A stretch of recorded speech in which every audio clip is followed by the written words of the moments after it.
शुरुआत करते हैं, नजर डाल लेते हैं 11 बजे की 11 बड़ी खबरों पर। मथुरा में अतिक्रमण हटाने के दौरान पुलिस और प्रदर्शनकारियों के बीच हुए हिंसक टकराव में 4 पुलिसकर्मियों समेत 11 से 12 लोगों की मौत हो गई है। हिंसा में एसएचओ संतोष कुमार की मौत हो गई, जबकि एसपी मुकुल द्विवेदी गोली लगने से जख्मी हो गए हैं।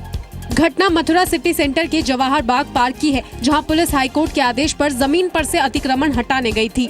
पब्लिक के द्वारा जो वहाँ पे इंक्रोचमेंट कर रहे थे, उनके द्वारा पथराव और फायरिंग की गई, जिसमें हमारे एक पुलिस अफसर के सिर पे गोली लगी, जिसके कारण उनकी मृत्यु हो गई। एसपी सिटी घायल हैं और कुछ कर्मचारियों को चोटें आई हैं। SP, DM, commissioner, DIG, IG सब लोग मौके पे मौजूद हैं। भारत ने कहा है कि पाकिस्तान बेवजह कश्मीर को अंतर्राष्ट्रीय मुद्दा बना रहा है। विदेश मंत्रालय के प्रवक्ता विकास स्वरूप से इस बात पर जवाब मांगा गया था कि इस्लामाबाद में कश्मीर मसले पर आयोजित कॉन्फ्रेंस के बारे में सरकार का क्या कहना है।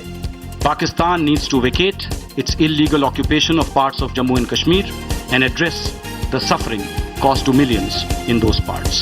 विदेश मंत्रालय ने पाकिस्तान के राष्ट्रपति ममनून हुसैन के इस आरोप को भी गलत बताया है कि भारत बातचीत नहीं करना चाहता है। The main cause for the lack of peace and continued instability in our region is externally sponsored terrorism and Pakistan's repeated interference in the internal affairs of India.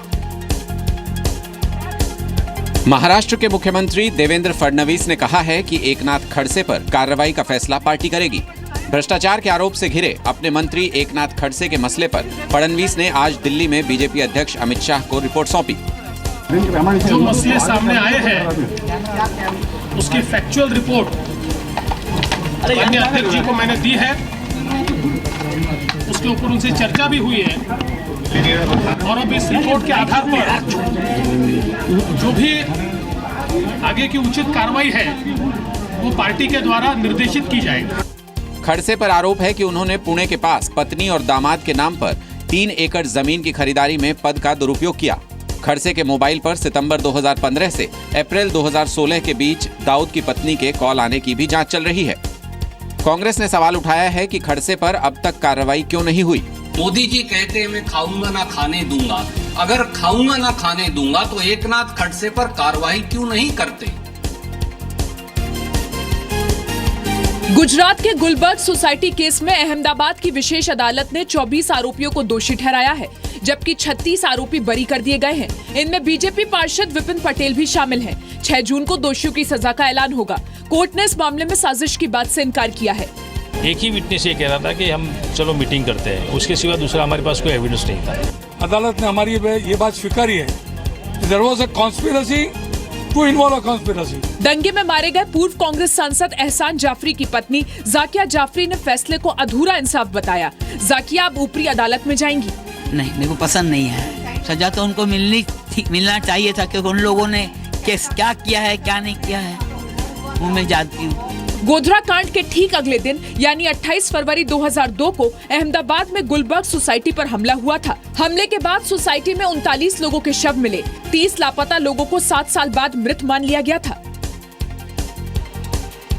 Monsoon का इंतजार कर रहे लोगों के लिए अच्छी खबर है। मौसम विभाग के मुताबिक अगले 4 से 5 दिनों में मॉनसून केरल के तट पर पहुंच जाएगा। मौसम विभाग ने एक बार फिर 106% बारिश का अनुमान जताया है, जो सामान्य से 6% ज्यादा है। पिछले 2 साल से मॉनसून के दौरान कम बारिश की वजह से देश के 10 राज्य सूखे से जूझ रहे हैं। Congenial for onset of monsoon to happen from 4 to 5 days from monsoon 2016 की वर्षा के सामान्य या उससे अधिक होने की संभाव्यता 96% है। प्रधानमंत्री नरेंद्र मोदी 7 जून को अमेरिका जाने वाले हैं, लेकिन दौरे से पहले भारत और अमेरिका के बीच आतंकवाद के खिलाफ एक अहम समझौता हुआ है। समझौते के तहत भारत और अमेरिका ने आतंकियों पर सूचना साझा करने का फैसला किया है। आज दिल्ली में अमेरिकी राजदूत रिचर्ड वर्मा और गृह सचिव राजेश महर्षि ने exchange of terrorist screening information arrangement पर दस्तखत किए। समझौते के तहत आतंकवाद से जुड़े आंकड़े और हर खुफिया जानकारी अमेरिका भारत को देगा। इस तरह का समझौता अमेरिका दुनिया के 30 देशों से कर चुका है।